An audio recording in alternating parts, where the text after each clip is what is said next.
लाल किताब का चौथा घर बहुत इम्पोर्टेंट रोल प्ले करता है हम सबकी ज़िंदगी के अंदर। लेकिन कुछ एक या दो बातें तो सब जानते हैं। क्या बहुत सारे रिजल्ट्स देता है चौथा घर? क्या हमारे कुछ रिश्तेदारों के बारे में बताता है? क्या माता के साथ साथ किसी और संबंध से रिलेटेड भी जानकारी देता है? क्या सिर्फ सुख संपत्ति की बातें होगी? और साथ के साथ फिर ये सुख संपत्ति है क्या? क्योंकि दर्शकों, कुछ जानकारी तो आपको होती है, पर हम चाहते हैं कि आपको विशेष जानकारियां हों या फिर ये भी पता लगे कि इसकी गहराई क्या है। तो आज इस वीडियो के अंदर लाल किताब के चौथे घर के बारे में बात करूंगा। इसके अंदर एक खास बात ध्यान रखिएगा दर्शकों, कि हम वैदिक शास्त्र इन्वॉल्व नहीं कर रहे हैं। यानी लाल किताब के अनुसार ही बातें होंगी कि लाल किताब क्या फल देते हैं और लाल किताब चौथे घर के बारे में क्या जानकारी देते हैं। तो आइए वीडियो देखते हैं, और हाँ, स्किप करे बिना देखिएगा। साथ ही चैनल सब्सक्राइब कर लीजिए अगर अभी तक नहीं किया है तो।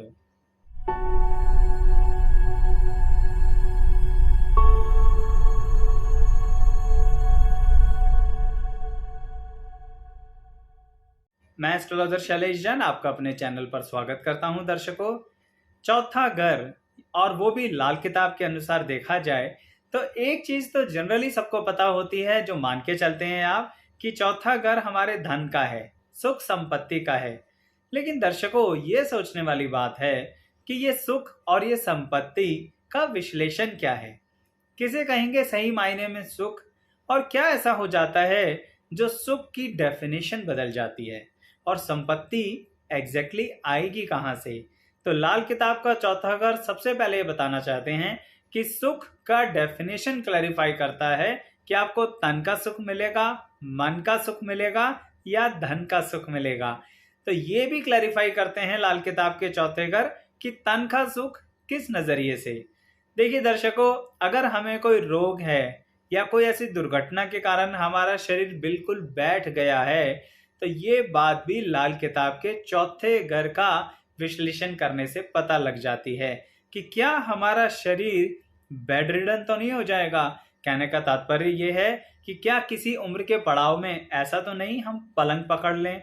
तो लाल किताब का चौथा घर ये बात बहुत डिटेल में जानकारी देते हैं कि आप अपने पांव चलेंगे जिंदगी भर, या कभी थोड़ा सा इतना समय बिताना पड़ेगा जो आप पलंग के यानी कि बेड के ऊपर, यानी कि कुछ ऐसी दुखद अवस्था झेलेंगे।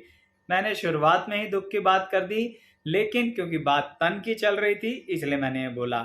पर एक बात और है दर्शकों, कि लाल किताब के चौथे घर जो हमें सुख देना चाहते हैं, और वो भी मन से संबंधित, उसके बारे में बड़ी विचित्र बात बताते हैं। वो इस नजरिए से कि आपका बचपन कैसा बीता, ये लाल किताब के चौथे घर का डिस्क्रिप्शन बहुत डिटेल में हमें समझाते हैं। अर्थात आप ये देखिए कि किसी के बचपन में कुछ ऐसी अवस्थाएं तो नहीं रही जो कुंठित थी, यानी जिसके कारण हमारी मनोस्थिति ऐसी रही जो आज तक अपने बचपन की नेगेटिविटी से बाहर नहीं आ पाए हैं। तो अगर लाल किताब के चौथे घर का सही से एनालिसिस किया जाए तो एक इंसान की बचपन में रहने वाली मनोस्थितियां भी पता लग जाएंगी। साथ के साथ ये भी पता लगेगा कि वो मनोस्थिति आज भी जीवन पर कितना प्रभाव डाल रही है। आज से क्या मतलब, यानी आने वाले जीवन पर। तो सही मायने में आप सुखी हो पाएंगे। अब देखिए दर्शकों, मान लीजिए यहाँ पर कुछ ऐसे पाप ग्रह बैठे हैं, कहाँ पर, चौथे घर में। तो इसका मतलब ये रहा कि जैसे खाने में कोई किरकिरी, कोई मिट्टी डाल के दे दे तो कैसे खाओगे। बिल्कुल यही बात है लाल किताब के चौथे घर की, कि सुख मिला, संपत्ति मिली, लेकिन भोगने के लिए जो मन की शांति चाहिए वो नहीं मिल रही, जो पारिवारिक सुख चाहिए, जो लोगों का साथ चाहिए, वो नहीं मिल रहा।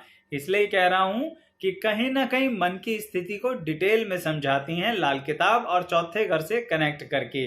और जैसे कि मैंने बचपन की बात कही, तो इसका एक और विषय भी आता है दर्शकों, कि कभी कभी आपकी मनोस्थिति इतनी खराब हो जाती है जिसके कारण आप अच्छी से अच्छी सुखी स्थिति के अंदर भी, यानी खुशियों के बीच में भी, कोई नेगेटिव बात ढूंढ ही लेते हैं।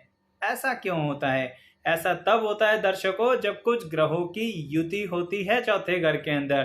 तो चौथा घर उन पर बहुत ज्यादा रोशनी डालता है और समझाता है हमें कि किस तरह से ये युतियां चौथे घर में मिलकर हमें प्रभावित कर रही हैं, यानी हमारे मन को किस कदर खुश कर रही हैं या दुख के घेरे में ले जा रही हैं। अब ये स्थितियां तो तब रही जब बचपन के अंदर हमें कुछ दुखी अवस्थाओं से गुजरना पड़ा, लेकिन यहाँ पर अगर शुभ ग्रहों का प्रभाव है तो लाल किताब के चौथे घर उसके अंदर बहुत परिवर्तन। और डिटेल में एक बात कहते हैं कि आप चांदी का चम्मच मुंह में लेके पैदा हुए हैं। ये कहावत सुनी होगी ना आपने।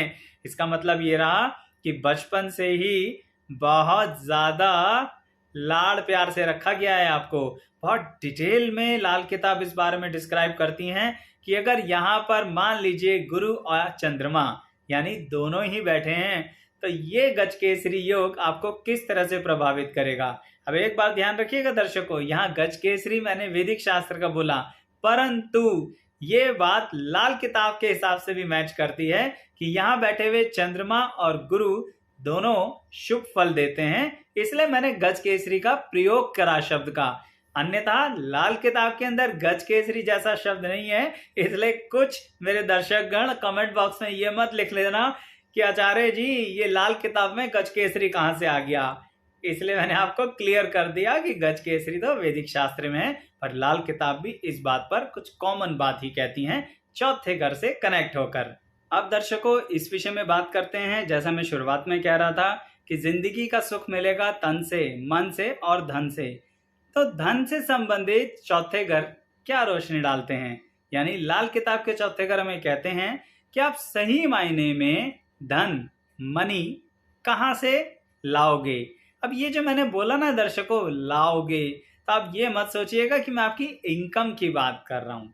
इनकम नहीं बताती चौथे घर से, इनकम के लिए लाल किताब अन्य घरों पर रोशनी डालती है। यहाँ बात आती है कि सही मायने में आपको धन कहाँ से मिल सकता है। क्या आप खुद कमाएंगे, क्या आपको पैतृक संपत्ति मिलेगी, या फिर कोई और जरिया होगा जिससे आपको बैठे बिठाए धन मिल सकता है। साथ ही ये भी बताता है चौथा घर कि कहीं बैठे हुए धन पर खुद ही जाके आग मत लगा देना कि नोटों की गड्डी पानी में बहानी पड़ जाए और फिर आपको खून के आंसू रोने पड़े। तो ऐसा ना हो जाए, इसके लिए भी चौथा घर बहुत जानकारी देता है लाल किताब की। साथ ही दर्शकों एक बात कहूंगा कि कभी कभी चौथे घर से एक बड़ी विचित्र बात पता लगती है कि क्या व्यक्ति अपने वैवाहिक जीवन के अंदर सुख भोग पाएगा, या इसको ऐसे कहें कई लोग तो विवाह करना ही नहीं चाहते और उसका कारण छुपा होता है लाल किताब के चौथे घर के अंदर। क्यों? क्योंकि लाल किताब का चौथा घर आपके जिन रिश्तों से संबंध रखता है वो सिर्फ रिश्ता आपकी माता का नहीं है। मैं जानता हूं दर्शकगण आपने बहुत डिटेल में देखा हुआ है कि चौथा घर यानी माता, परंतु माता के साथ साथ पिता का सुख भी यहाँ पर बहुत ज्यादा कनेक्ट कर रहा है। जैसे मैंने वीडियो की शुरुआत में बताया कि आपके बचपन का प्रभाव बहुत रहता है आपके जीवन पर, और ये लाल किताब के चौथे घर हमें बताते हैं कि आपके माता पिता का संबंध आपके बचपन में स्वयं उन दोनों का एक दूसरे के साथ कैसा था, इसका आपके ऊपर क्या प्रभाव पड़ा। कभी कभी एक एग्जाम्पल के तौर पे बताऊं कि बचपन से एक व्यक्ति बहुत ज्यादा माता पिता के झगड़ों को देखते हुए बड़े होते हैं। सुबह जब आंख खुलती है तो ग्रह क्लेश हो रहा होता है। ये मनोस्थिति जब पड़ती है ना मन के ऊपर, तो इंसान अपने जीवन में विवाह से डरता है। ये तो मैंने एक एग्जाम्पल दिया दर्शकों, और बहुत सी वजह हो सकती हैं जो हमारे माता या पिता से कनेक्टेड हों, जिसके कारण हम अपने सुख को भी पूरी तरह से नहीं भोग पा रहे हैं। अब चाहे ये जीवन साथी का सुख हो यानी विवाह का सुख हो, या फिर स्वयं की कमाई हुई धन संपत्ति का सुख हो। साथ ही दर्शकों जब सुख की बात कर रहा हूं तो संपत्ति भी आएगी, और अभी मैं संपत्ति का डिस्क्रिप्शन भी दे ही रहा था। तो चौथे घर के अंदर से ये पता लगेगा कि आपको पैतृक संपत्ति मिलेगी या नहीं मिलेगी। पैतृक संपत्ति देखने का एक और घर भी आता है, पर चौथा घर ऐसी संपत्ति बताता है जो बहुत आसानी से हमें मिल जाए, या इसे ऐसे कहिए कि आप बचपन से जवानी में मिडिल एज में भी अपनी उस संपत्ति को भोगते आ रहे हो, या फिर बहुत स्ट्रगलिंग लाइफ है। जैसे दर्शकों मान के चलिए कि यहाँ पर अगर गुरु स्थापित हैं, इसका मतलब ये रहा कि आपने कहीं ना कहीं संपत्ति का सुख भोगा है, लेकिन अगर वो गुरु अशुभ दृष्टि में फंस गए, यानी दोस्तों का साथ नहीं मिला, गुरु ग्रह को शत्रुओं का साथ मिला, तो ऐसे में स्वयं की बेवकूफियों के कारण आप अपने ही भरी थाली पर लात मार दोगे। यानी अपने ही घर को बेचकर ऐसे उल्टे सुल्टे काम करोगे दर्शकों कि सड़क पर आ जाओगे। यानी सिर्फ ये मत देखना कि गुरु बैठे हैं, आप ये भी देखना कि गुरु किस तरह से बैठे हैं। तब चौथे घर उस ग्रह के साथ मिलके बहुत सारे राज खोलेंगे कि आप इस संपत्ति यानी पैतृक संपत्ति का सुख भोगोगे या नहीं। साथ ही दर्शकों एक बड़ी रोचक स्थिति और बताते हैं, वो ये कि हमने अक्सर पैतृक पैतृक पैतृक और पैतृक संपत्ति ही सुनी है। अरे दर्शक गण, माता की तरफ से भी तो संपत्ति आ सकती है, और चौथा घर ये छुपा हुआ राज खोल के रख देते हैं कि आपको अपनी माता अर्थात यानी जैसे नाना नानी, जैसे मामा, तो इस तरफ से आपको कैसी धन संपत्ति मिलेगी ये चौथा घर जरूर बताते हैं। और इस पर तो कई लोग ध्यान भी नहीं देते। कभी कभी माता की तरफ से इतनी संपत्ति मिल जाती है कि पिता की तरफ से कुछ मिले या ना मिले तो भी अतः संपत्ति का सुख भोगोगे। साथ ही दर्शकों ये भी कहूंगा कि अगर आप ये देखना चाहते हैं कि लाल किताब के अन्य घर या कुछ और वीडियोस जो लाल किताब से कनेक्टेड हैं कि वो किस तरह से हमारे जीवन में प्रभावित करते हैं हमें, तो हमने एक प्लेलिस्ट बना रखी है जिसका लिंक डिस्क्रिप्शन बॉक्स में देंगे। अब आगे बात करते हैं दर्शकों कि आपको घर सुंदर मिलेगा, पुराना मिलेगा, बिल्कुल नया मिलेगा, या फिर कुछ ऐसा जिसमें खुद अपने हाथों से मेहनत करनी पड़ेगी। ये बात लाल किताब के चौथे घर बताते हैं। मान लीजिए किसी के चौथे घर के अंदर बैठे हैं मंगल। इसका मतलब क्या रहा?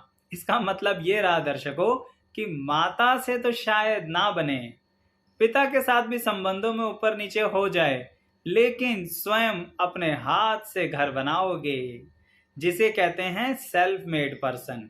तो यानी मंगल ने रिश्तों पर तो अशुभ प्रभाव डाला, पर स्वयं की संपत्ति पर अच्छा प्रभाव डाला। तो ये बात लाल किताब के चौथे घर ने बताई कि आपके यहाँ पर आपने स्वयं अपने हाथों से मकान बनाया। साथ ही कुछ ग्रह ऐसे बैठते हैं यहाँ पर जिसके कारण चौथा घर एक बात बदल देता है पूरी पूरी।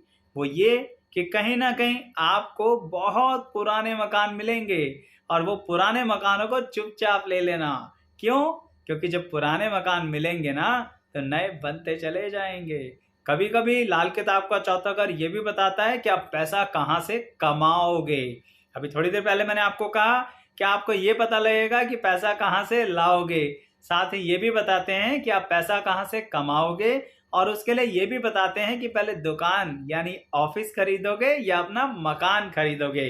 क्योंकि दर्शकों एक मकान से शायद 4 दुकानें ना खुलें, ये कहावत भी है, लेकिन एक दुकान से 4 मकान बन जाते हैं। और लाल किताब का चौथा घर ये बात बहुत अच्छे से समझाते हैं हमें। अब बात अगर आपकी उम्र की करें कि उम्र के किस पड़ाव से लाल किताब के चौथे घर के कनेक्शन हैं, तो वो है दर्शकों आपकी मिडल एज।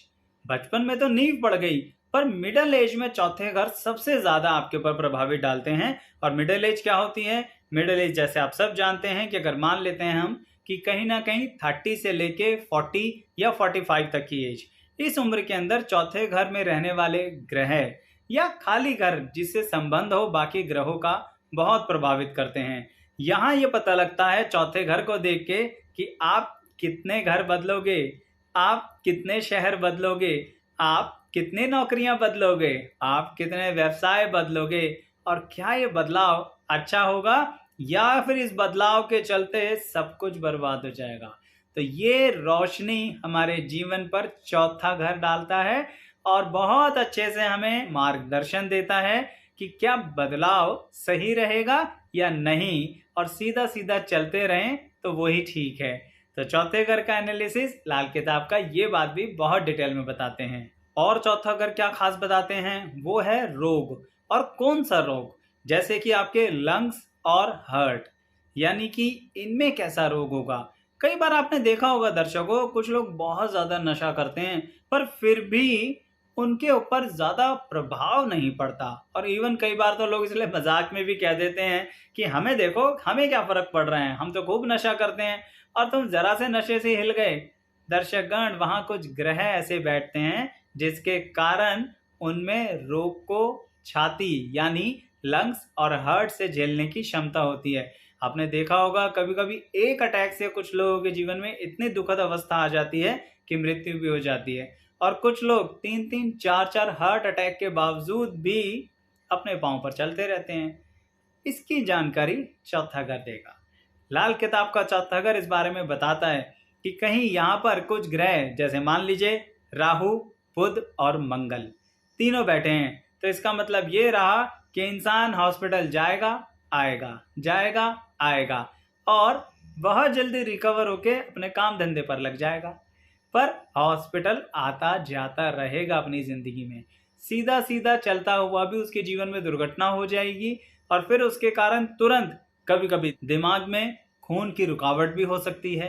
तो इसलिए चौथा घर दिल का, खून का और लंग्स का कनेक्शन दिखाता है। दर्शकों, ज्यादा डिटेल ग्रहों के साथ बताऊंगा तो आप पजल हो जाएंगे, क्योंकि मैं यह डिस्क्राइब कर रहा हूं कि चौथा घर क्या क्या डिटेल बताता है। इसलिए दर्शकों, एक अंतिम बात और फिर वाणी को विराम दूंगा कि चौथा घर हमारा जल, पानी से संबंध बहुत रखता है। अब ये पानी हमारे घर में भी होता है और पृथ्वी पर तो है ही, साथ ही चौथा घर हमारे मन से बहुत संबंध रखता है। तो पानी और मन दोनों ही चंचल रहे, कहीं पर भी पहुंच जाते हैं, कहीं पर भी रास्ता ढूंढ लेते हैं। तो आपके जीवन में किस तरह से मन की उथल पुथल रहेगी, ये चौथा घर हमें बहुत डिटेल में समझाते हैं। ये बताते हैं चौथे घर के अंदर कि आप कब एकदम से बहुत उच्च श्रेणी पर पहुंच जाते हैं, अपने मन को बहुत मजबूत बना लेते हैं, और आपको जिंदगी की कोई भी बुरी व्यवस्था या अवस्था प्रभावित नहीं करती। और क्या आपको सही में ऐसा डिप्रेशन होगा कि आपको अस्पताल भी जाना पड़े? चौथा घर इस बारे में संपूर्ण जानकारी देते हैं, और लाल किताब के चौथे घर इस बारे में सीधे शब्दों में कहते हैं, जो शब्द मैं यहाँ बड़े कटु शब्दों में इस्तेमाल करने जा रहा हूँ कि इंसान पागल तो नहीं हो जाएगा। तो ऐसे शब्द भी कभी कभी इस्तेमाल किए गए हैं लाल किताब के अंदर, परंतु उसके मायने समझिए, शब्दों पे मत जाइए। तो इस एनालिसिस को ढंग से समझने के लिए ही लाल किताब के चौथे घर के बारे में मैंने आज थोड़ा विस्तार से बताया आपको कि चौथे घर के कारक क्या हैं और हमारी कौन सी उम्र, रिश्ते, तन, मन, धन के सुख को कैसे प्रभावित करते हैं। दर्शकों, वीडियो कैसी लगी बताइएगा। अच्छी लगे तो कमेंट बॉक्स में कमेंट भी दीजिएगा, साथ में वीडियो को लाइक ज़रूर कीजिएगा। यहाँ तक वीडियो देखने के लिए आप सभी का बहुत बहुत धन्यवाद।